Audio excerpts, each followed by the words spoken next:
Friends, welcome back to my channel smart study from home.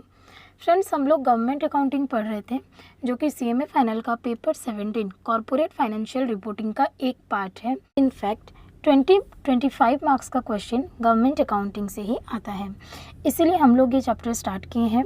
Last lecture तक हम लोगों ने CGA तक पढ़ा था, कंट्रोलर जनरल ऑफ अकाउंट्स। आज हम लोग पढ़ेंगे CAG, that is controller and auditor general of India. मैंने आप लोगों को लास्ट लेक्चर में बता दिया था फ्रेंड्स कि दोनों में डिफरेंस क्या है। बुक में आपको दो चीज़ दी गई है, एक तो है आपका CGA, दूसरा है आपका CAG। CGA के बारे में अच्छे से हम लोग लास्ट क्लास में पढ़ चुके हैं। जो लोग मेरा प्रीवियस लेक्चर नहीं देखे हैं वो लोग ऊपर दिए गए आई बटन पे क्लिक कीजिए एंड प्रीवियस सारे वीडियोस जाके देख लीजिए। अभी हम लोग स्टार्ट करते हैं C&AG, that is controller and auditor general of India. देखिए friends, as the name suggest, ये क्या करता है?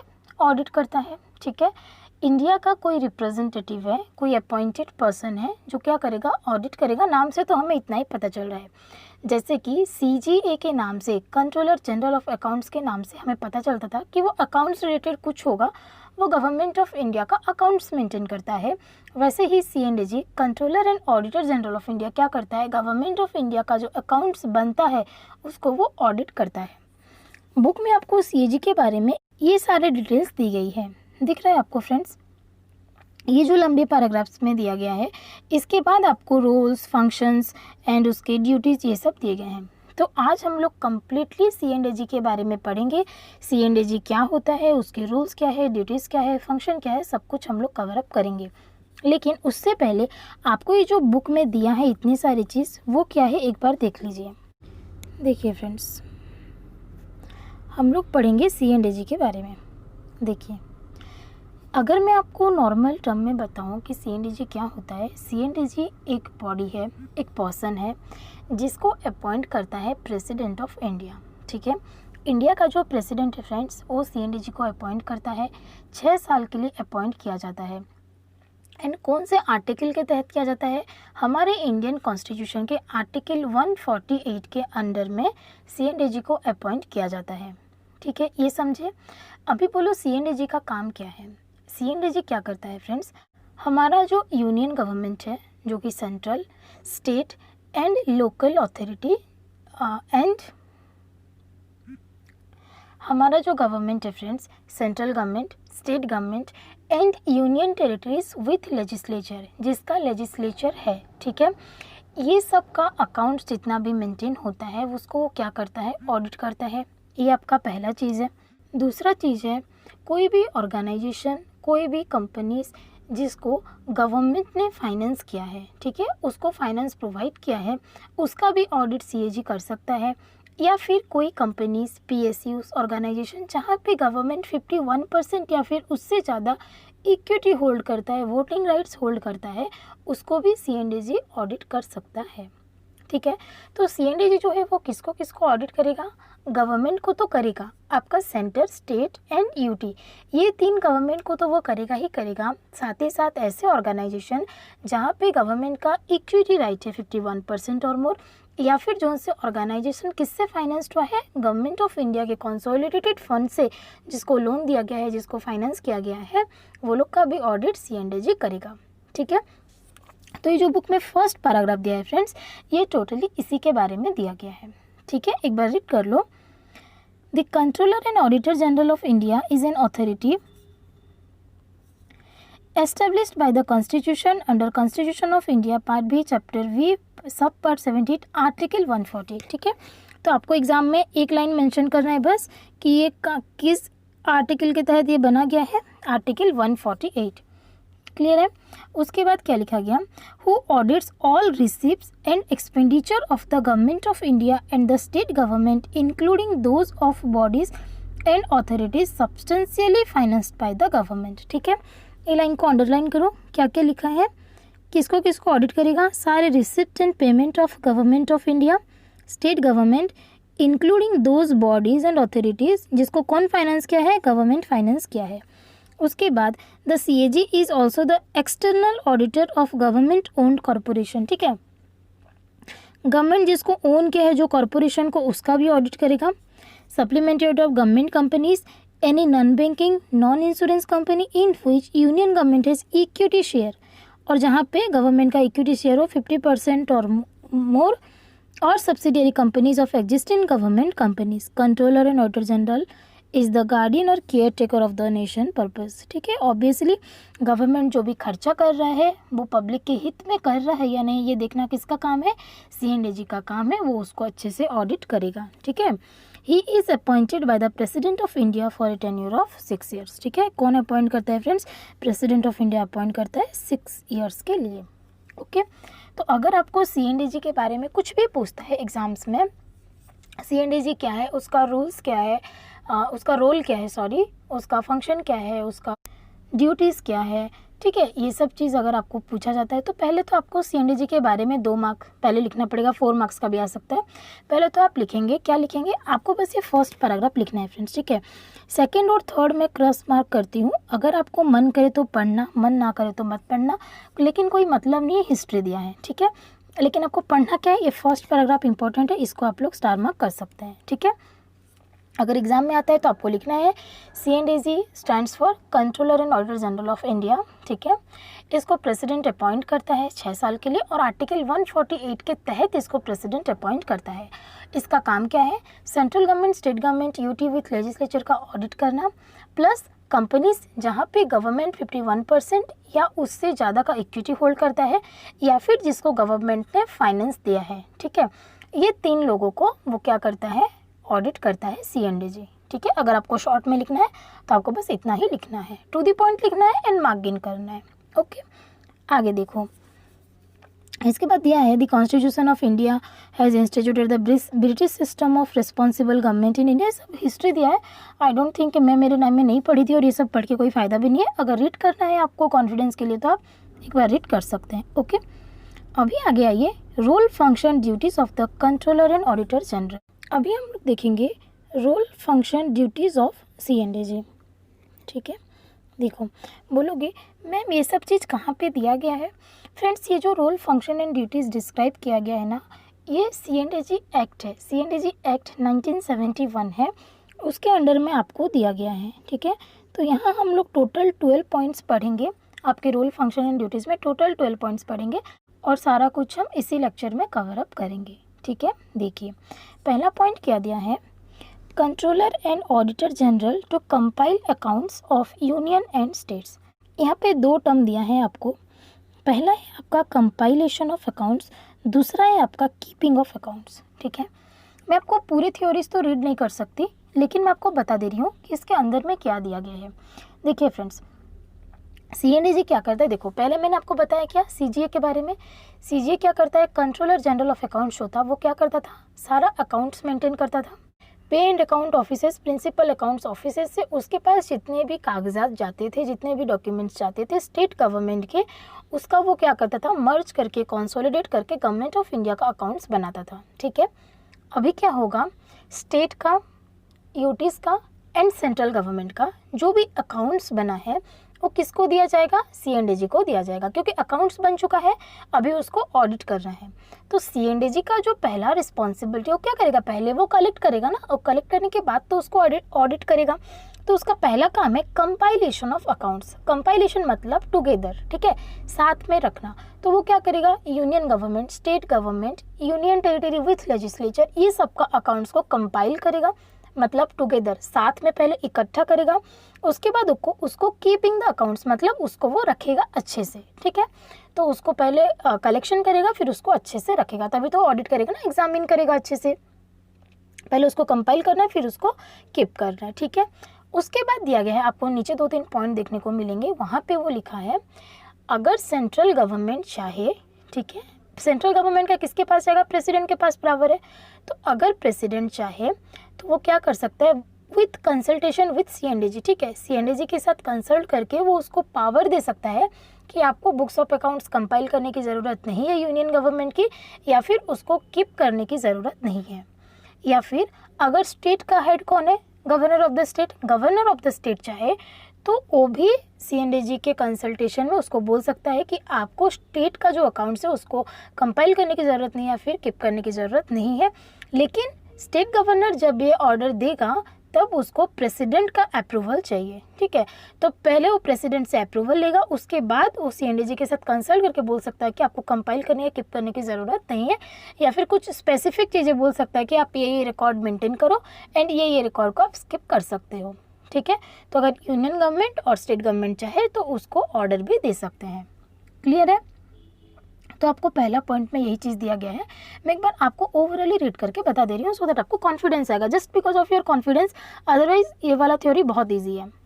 देखो, the role of the CNAG includes compilation of accounts, keeping of accounts. ये दो चीज़ आपको पहले याद रखना है, ठीक है। आप ये कीवर्ड्स नहीं भूल सकते हैं थ्योरी में, ठीक है। Compiling the accounts of the union of each stage from the initial and the subsidiary account rendered to the audit and accounts officers under his control by treasuring officers or department responsible for keeping of such accounts and keeping accounts मतलब keeping such accounts in relation to any of the matters specified in the above clause as may be necessary। उसको keep करके रखना पड़ेगा, okay. However, देखो, लेकिन the president, मैंने कहा ना अगर president चाहे तो यहाँ पे वही दिया गया है, the president may after consultation with the CNDG by order relieve him from the responsibility, ठीक है। क्या कर सकता है प्रेसिडेंट? उसको रिलीव कर सकता है from the responsibility for compiling the said accounts of the union का और the accounts of any particular service और डिपार्टमेंट ऑफ द यूनियन। या तो वो यूनियन के लिए पूरा मना कर सकता है या फिर कोई पर्टिकुलर सर्विस के रिलेटेड वो मना कर सकता है कि आपको अकाउंट्स को कंपाइल करने की ज़रूरत नहीं है, ठीक है। फिर नेक्स्ट पेज में देखिए, फिर क्या बोला? Relieve him from the responsibility for keeping the accounts of any particular class और कैरेक्टर, ठीक है। More over the governor of the state के लिए कौन बोलेगा? यूनियन के लिए, सेंटर के लिए कौन बोला? प्रेसिडेंट बोला। स्टेट के लिए कौन बोलेगा friends? Governor of the state with the previous approval of the president. यहाँ पे उसको प्रेसिडेंट का प्रेसिडेंट को किसका अप्रूवल चाहिए? क्या नहीं चाहिए, लेकिन गवर्नर ऑफ द स्टेट को प्रेसिडेंट का अप्रूवल चाहिए, okay. After consultation with CNDG by order relieve him from the responsibility for compiling the said accounts of the state, ठीक है। यहाँ पे सेम चीज़ दिया है, ये दो पॉइंट एकदम सेम है, ठीक है। तो आप इसको as it is copy paste कर सकते हैं, कोई बड़ा इशू नहीं है, ओके। सेम है, तो आप लोग देख लो ये वाला चीज़। उसके बाद बोला गया the accounts of any particular services और डिपार्टमेंट ऑफ द स्टेट, ठीक है। कोई पर्टिकुलर चीज़ को आप कर सकते हैं, ये दोनों चीज़ एकदम से सेम है, इसके लिए कुछ करने की ज़रूरत नहीं है, आप वही वाला चीज़ लिख सकते हैं, ठीक है। पहला पॉइंट आपको समझ में आया। अभी आइए सेकेंड पॉइंट पे। सेकेंड पॉइंट क्या बोला है?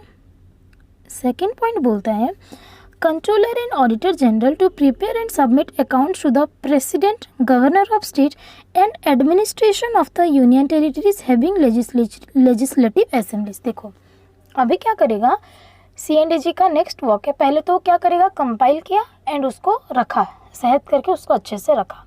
फिर क्या बोला? देखो यहाँ पे आपके 3 लेवल हैं, आपको याद क्या करना है? देखो मेन चीज़ ये है ना कि आपको चीज़ें याद होनी चाहिए, समझ में तो आ जाती है लेकिन फिर लिखने के लिए तो आपको याद होना ज़रूरी है ना फ्रेंड्स। यहाँ पे देखो 3 चीज़ दिया है।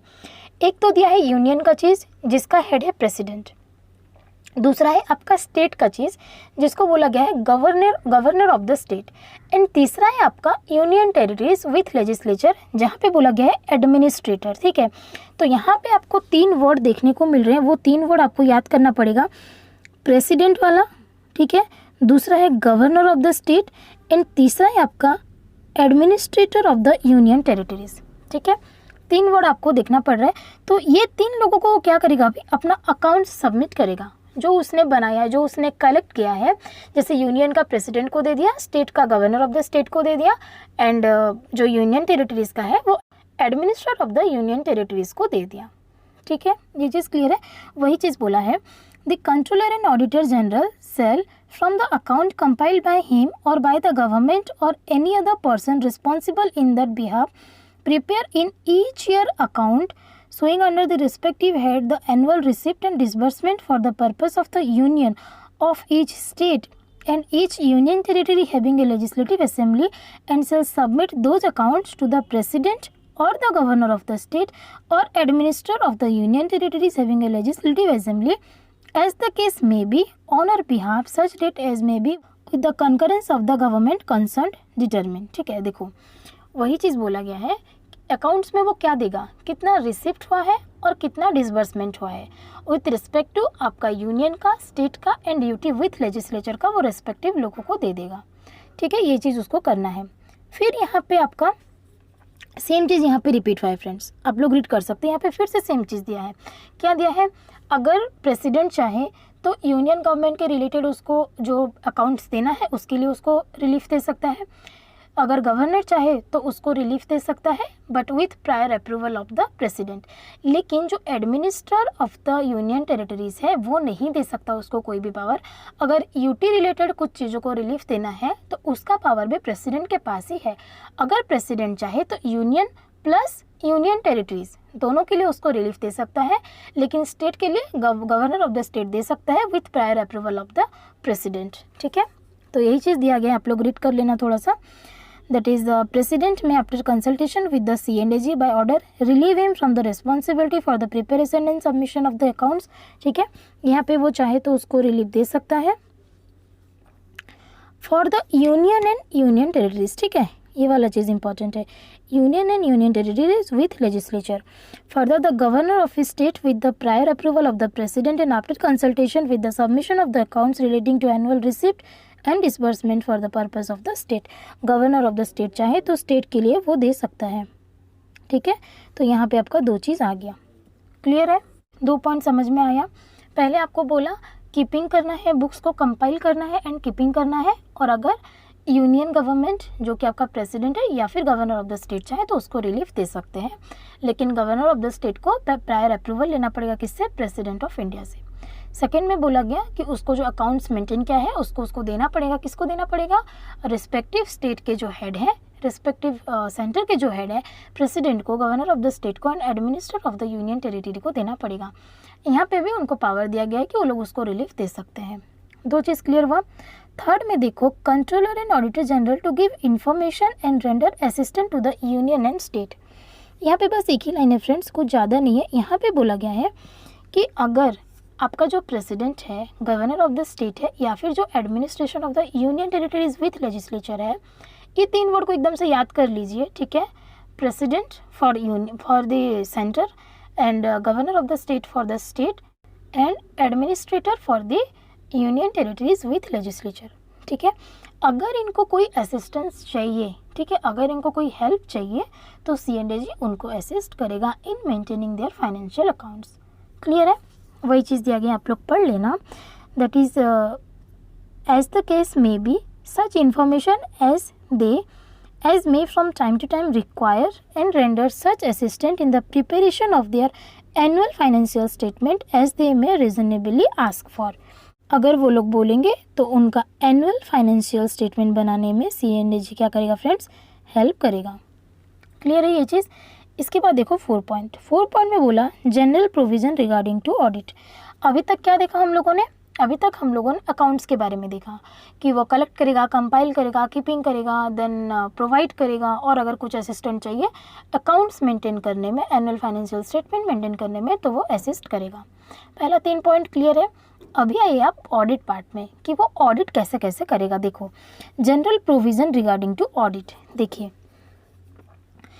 It shall be the duty of the C&AG to audit all expenditure from the, देखो वो क्या ऑडिट करेगा। देखो पॉइंट से ही पता चला, general provision relating to audit. यहाँ पे क्या दिया है बताती हूँ।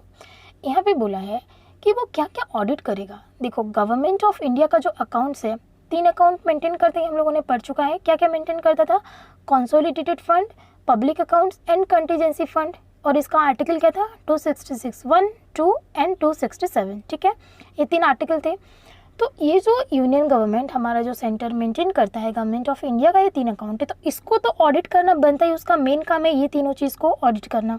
ठीक है, तो उसका पहला रिस्पॉन्सिबिलिटी है कि कंसोलिडेटेड फंड, आपका public accounts and contingency fund में जितना भी अमाउंट आ रहा है, जितना भी रिसिप्ट है, जितना भी डिसबर्समेंट है, जितना एक्सपेंडिचर हो रहा है, वो अच्छे से हो रहा है या नहीं, जिस पर्पज़ के लिए होना चाहिए उस पर्पज़ के लिए हो रहा है या नहीं।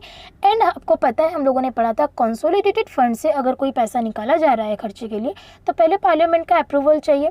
तो अगर कोई पैसा निकला है तो उसके लिए पार्लियामेंट का अप्रूवल लिया गया है या नहीं गया है, जितना एक्सपेंडिचर हो रहा है वो बजट के हिसाब से हो रहा है या नहीं, उसके लिए रिस्पेक्टिव बजट है या नहीं, क्योंकि गवर्नमेंट एक्सपेंडिचर जितना भी होगा वो एज पर बजट होगा एंड बजटरी रेगुलेशन होगा। ये भी हम लोगों ने कैरेक्टरिस्टिक्स में पढ़ लिया था, ठीक है, प्रिंसिपल्स में भी पढ़ा।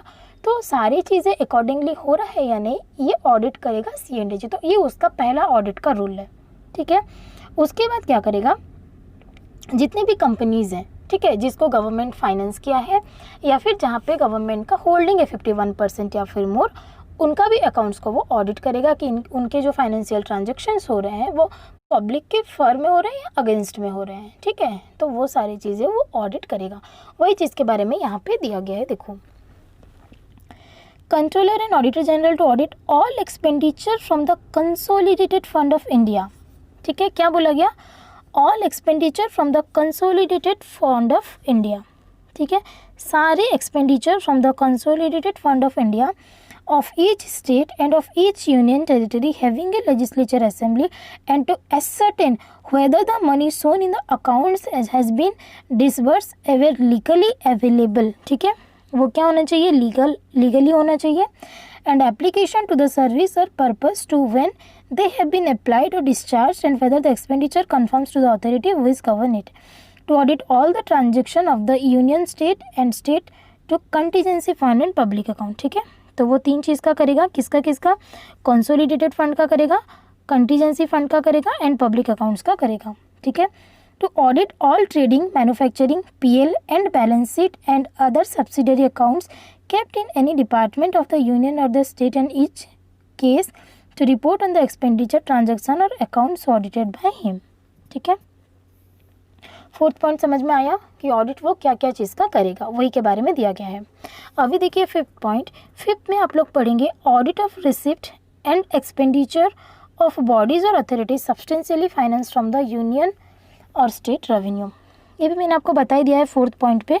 पहले तो वो दे दिया कि नॉर्मल वो क्या ऑडिट करता है, public accounts, consolidated fund and contingency fund, ये तीनों के बारे में 4th पॉइंट पे दिया गया। 5th में बोला गया और किसका ऑडिट होने वाला था, जो भी ऑर्गेनाइजेशन गवर्नमेंट फाइनेंस किया है या फिर जिस पे इक्विटी होल्ड कर रहा है 51% और मोर, उसका भी अकाउंट्स को ऑडिट करेगा, ठीक है। देखो क्या दिया है बुक में, where anybody or authority is substantially financed by a grant or loan from the consolidated fund of India। कहाँ से उसको लोन दिया गया है friends, consolidated fund of India से उसको लोन दिया गया है। और where of any state or union territory having a legislative assembly, the controller and auditor general shall subject to the provision of any law for the time being in, वो कैसे करेगा, law के according हुआ है या नहीं हुआ है, in force applicable to the body or authority as the case may be, audit all receipt and expenditure, किसको ऑडिट करेगा, सारे receipt and expenditure of that body or authority and to report on the receipt and expenditure audited by him. However, CNDG with the prior approval of the president or the governor of a state and the administrator of a union territory having a legislative assembly, as the case may be, audit all receipt and expenditure of any body or authority by the grant of loan to such body or authority from the consolidated fund of India or of any state or of any union territory having a legislative assembly, as the case may be in a financial year, is not less than ₹1 crore। यहाँ पे ये बोला गया है, इसका ये मतलब है फ्रेंड्स कि ये जो फर्स्ट केस बोला है, यहाँ पे बोला है कि ऐसा नहीं है कि 1 रुपया भी मतलब कुछ लिमिट है तभी ऑडिट करेगा। अगर कंसोलिडेटेड फंड ऑफ इंडिया से कोई भी ऑर्गेनाइजेशन को फाइनेंस किया गया है तो उसका ऑडिट होगा अगर उसका अमाउंट मोर देन 1 करोड़ है। लेकिन अगर लेस देन 1 करोड़ है तब भी वो कर सकता है, लेकिन उसको प्रायर अप्रूवल किससे लेना पड़ेगा फ्रेंड्स, प्रेसिडेंट से उसको प्रायर अप्रूवल लेना पड़ेगा, ठीक है। तो वही चीज़ के बारे में पॉइंट 5 में बोला गया है। आई होप आप लोग को ये 5 पॉइंट समझ में आया होगा। देखिए फ्रेंड्स पॉइंट 6 में क्या बोला है, फंक्शंस ऑफ CNDG, ठीक है, in case of grant of loan given to other authorities और बॉडीज़। अभी देखिए यहाँ पे फंक्शन, अभी तक क्या था उसका रोल हम लोगों ने पढ़ लिया, ड्यूटी पढ़ लिया ऑडिट करने का।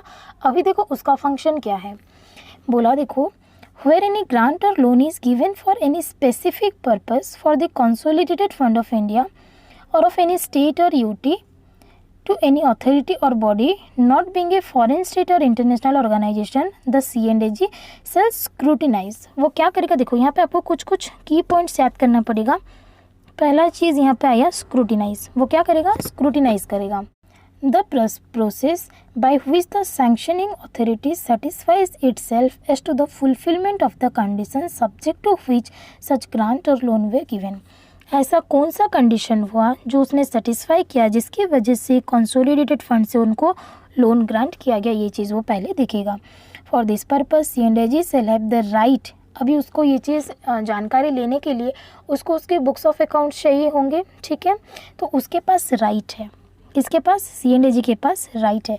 For this purpose C&AG has the right, ठीक है, राइट इज़ द कीवर्ड, आपको याद करना है।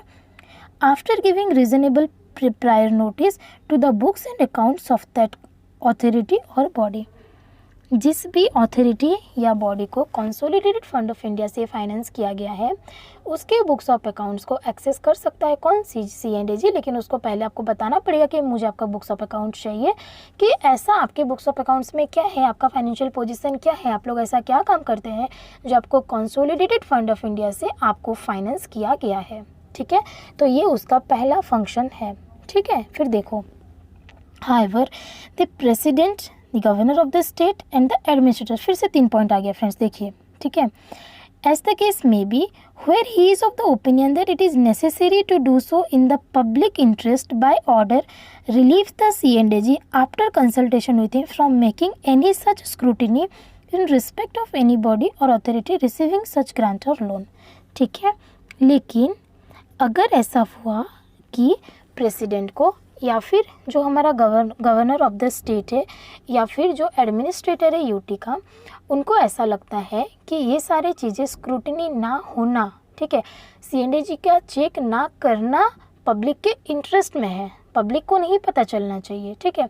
अगर उनके हित में है, उनके फॉर्म में है, तो फिर वो लोग C&AG के साथ पहले कंसल्ट करेंगे कि नहीं देखो ये पब्लिक के इंटरेस्ट में है, आप इसको मत करो, ठीक है, जो भी लोन दिया गया है वो लोग जो भी काम करेंगे वो पब्लिक इंटरेस्ट में है, तो फिर C&AG अगर चाहे तो वो बंद कर सकता है, वो लोग उसको फोर्स नहीं कर सकते हैं।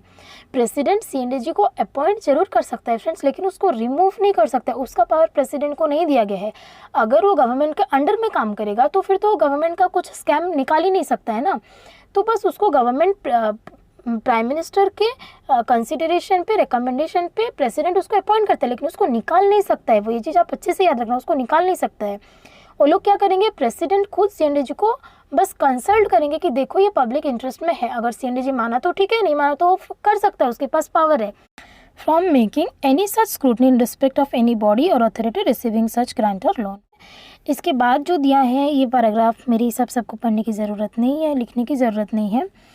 उसके बाद थोड़ा बहुत दिया है, ये सब आप थोड़ा थोड़ा पढ़ लेना, अगर मन करे तो पढ़ लेना, अदरवाइज़ ये 2 पैराग्राफ इनफ है, ठीक है। एग्जाम में अगर आप इतना लिखते हैं 6 नंबर पॉइंट पे तो इनफ है। क्लियर है 6 नंबर पॉइंट।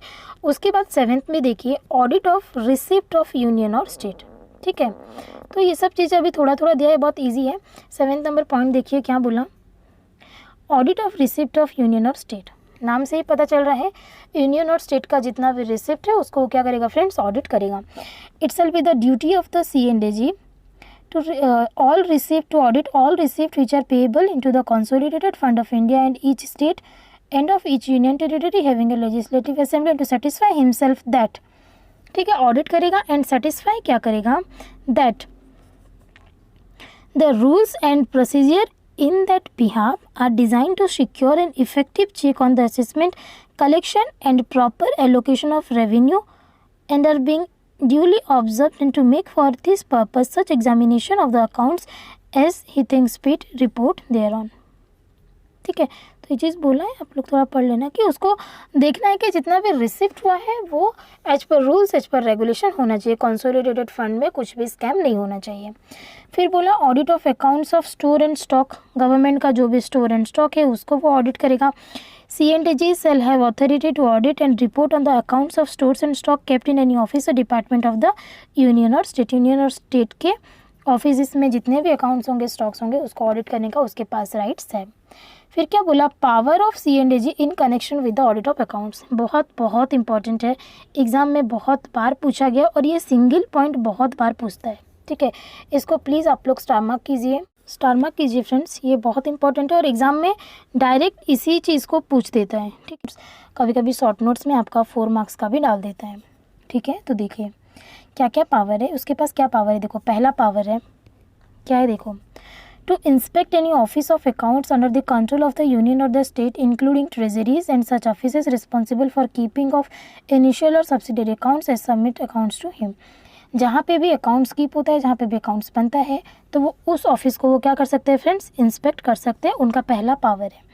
दूसरा है to require that any accounts books papers और any document which deal with और फॉर्म द बेसिस और an otherwise relevant to the transaction to which is duty in respect of audit extent shall be sent to such place as may be appointed for his inspection।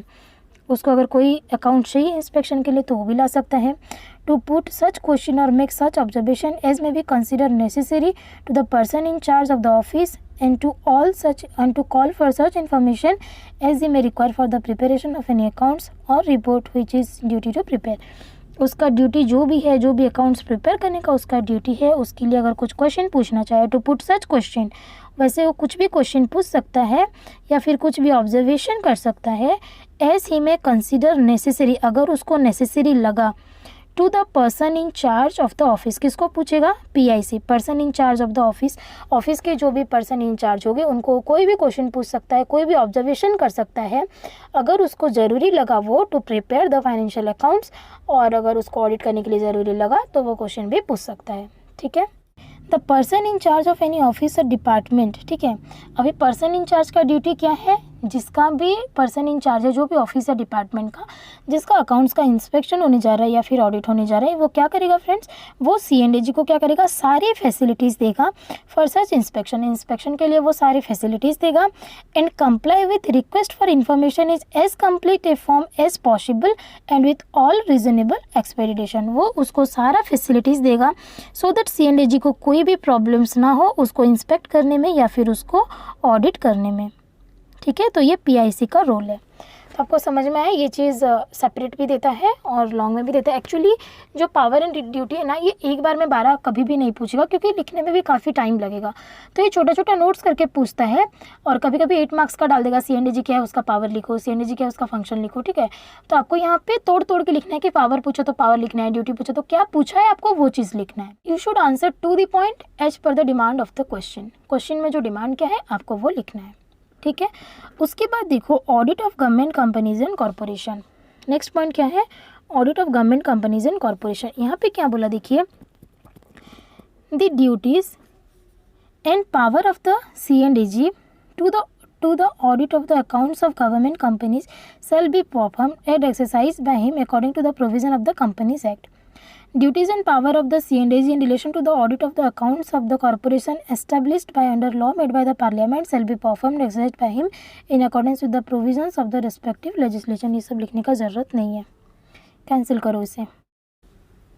फिर क्या दिया है देखिए, the governor of a state और the administrator of a union territory having a legislative assembly में where he is of the opinion that it is necessary in the public interest। ठीक है, it is necessary in the public interest to do request the CNDG the accounts of a corporation established by law made by the legislature of the state or of the UT as the case may be, and where such request has been made the CNDG shall audit the accounts of such corporation and shall have for the purpose of such audit right of access to the books of accounts of such corporation। ठीक है, आपको इतना लिखना है यहाँ पे, पहला 2 paragraph एकदम से कैंसिल कर देना, कोई ज़रूरत नहीं है लिखने का। ठीक है, यहाँ पे क्या बोला है, अगर यूनियन गवर्नमेंट को, गवर्नर ऑफ द स्टेट को या फिर एडमिनिस्ट्रेटर ऑफ द UT को लगा कि ऐसा कोई कंपनी या ऑर्गेनाइजेशन है जिसका ऑडिट होना, जिसका स्क्रूटनी होना is in the public interest, public interest के लिए उसका ऑडिट होना ज़रूरी है, तो वो CNDG को बोल सकता है कि आप उसका ऑडिट कीजिए। तो CNDG उसका ऑडिट स्क्रूटनी करेगा एंड एज उसके पास पावर है कि जिसका वो ऑडिट करेगा उसका बुक्स ऑफ अकाउंट्स को एक्सेस कर सकता है, तो इस केस में भी वो एक्सेस कर सकता है। ठीक है, however no such request shall be made except after consultation with the controller and auditor general, except after giving reasonable opportunity to the corporation to make representation with regard to the proposal of such audit। लेकिन आपको उस organisation को बोलना पड़ेगा, उसको एक opportunity of being head देना पड़ेगा कि उसका ऑडिट CNDG क्यों करेगा। ठीक है, क्योंकि छोटे मोटे लोगों का तो CNDG करता नहीं है, तो उसको एक अपॉर्चुनिटी ऑफ बिंग हेड दिया जाएगा। ठीक है, उसके बाद देखो 11th point, laying of report in relation to accounts of government companies and corporation. अभी क्या करेगा, ऑडिट तो कर लिया बेटा, नेक्स्ट काम है उसको रिपोर्ट करना। The report of the C&AG in relation to audit of accounts of a government company or a corporation referred to in section 19 shall be submitted to the government or government concerned। ठीक है, जो भी concern government होगा उसको क्या किया जाएगा, उसका रिपोर्ट दिया जाएगा। The central government shall cause every report received by it to be laid। क्या करेगा फ्रेंड्स, देखो ऑडिट हुआ, ऑडिट होने के बाद C&AG क्या क्या ऑडिट रिपोर्ट दे दिया सेंटर को एंड स्टेट को। स्टेट सेंटर को देने के बाद सेंटर क्या करेगा, एज सून एज उसको मिला, जब भी वो रिसीव किया, as soon as it is received before each house of parliament. ठीक है, पार्लियामेंट का 2 हाउस होता है, दोनों हाउस के सामने उसको अपना ऑडिट रिपोर्ट प्रेजेंट करना पड़ेगा, किसको, सेंटर को। एंड स्टेट गवर्नमेंट क्या करेगा, state government legislature of the state के सामने वो प्रेजेंट करेगा। ठीक है, every report received by it under subsection 1 to be laid, ये कहाँ पे ले करेगा, as soon as may be received before the legislature of the state. ठीक है, तो यहाँ पे आपको 2 पॉइंट देखने को मिल रहा है, एक तो आपको both the house of parliament पे सबमिट करना है, दूसरा आपको लेजिस्लेचर ऑफ द स्टेट पे रिप्रेजेंट करना है। तो जैसे ही ऑडिट रिपोर्ट बन जाएगा, C&AG क्या करेगा, रिपोर्ट भेज देगा सेंटर को भी स्टेट को भी, सेंटर जाके both the house of parliament में रिप्रेजेंट करेगा उसको, एंड स्टेट जाके क्या करेगा, लेजिस्लेचर ऑफ द स्टेट में वो उसके बिफोर में वो प्रेजेंट करेगा। ठीक है, 11th पॉइंट क्लियर हुआ।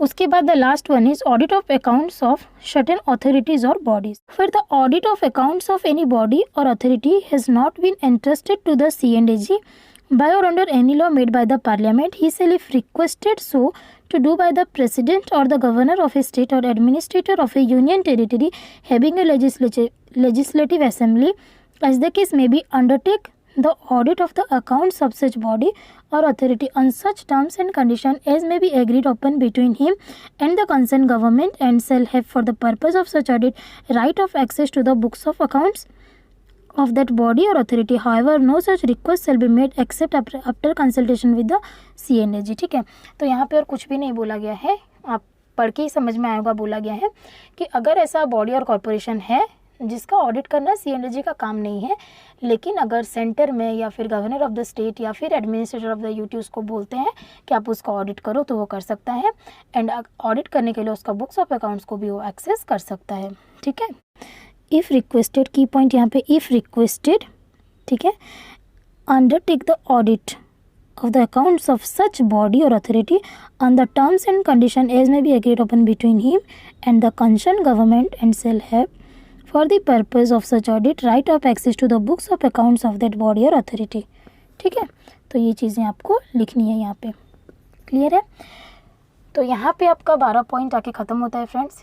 आई होप आप लोग को इससे हेल्प मिलेगा एंड आप लोग थ्योरी पढ़ने में आपको आसानी होगी, क्योंकि देखिए फ्रेंड्स मुझे पता है थोड़ा सा बोरिंग हुआ होगा बिकॉज लेक्चर भी थोड़ा सा लॉन्ग हो गया एंड एकदम से थ्योरी है, बट मैंने मेरा बेस्ट दिया है ताकि आप लोगों को कवर अप करना पड़े एंड एग्ज़ाम में क्वालिफाई करना है। तो CFR का सबसे बेस्ट पोर्शन यही है, आपको गवर्नमेंट अकाउंटिंग कवर अप करना पड़ेगा, लाइन बाय लाइन करना पड़ेगा और मार्क फेच भी इसी से होगा।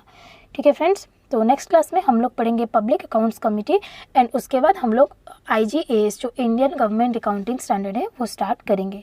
तो आज के लिए इतना ही, बाय बाय, टेक केयर।